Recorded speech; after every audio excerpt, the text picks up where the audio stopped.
पापी आत्माओं का दुखदायी जन्म। भगवान विष्णु बताते हैं किस तरह स्त्री पुरुष के मिलन से मनुष्य का जन्म होता है।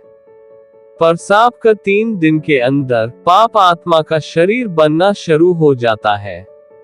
1 रात में मांस का टुकड़ा, 5 रात में गोल, 10वें दिन वृक्ष के फल जैसा।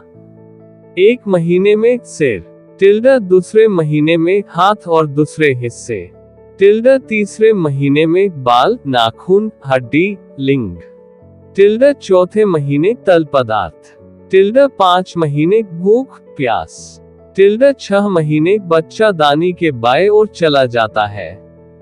जिस्म के बाकी हिस्सों का बनना माता के खान पान पर निर्भर है। अपनी पीठ और शरीर के बीच में सिर दबा होने से यह अपने हाथ पैर हिला नहीं सकता।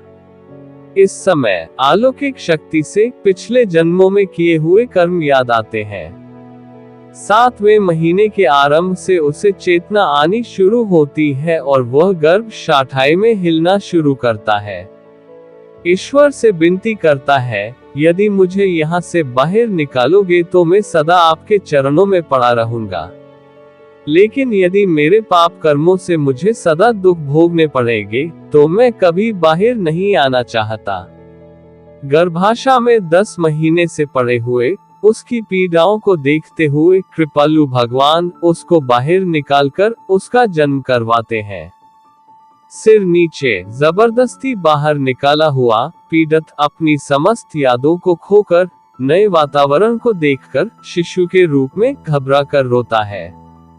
बचपन के दुखों को झेलता हुआ जवानी में अपनी इंद्रियों के वश बुरी आदतों में फंसा दुर्लभता से मिले मनुष्य जीवन को यूं ही बर्बाद करके वृद्ध अवस्था में बीमारियों से घिरा मृत्यु के पश्चात फिर नरक लोक में जाता है।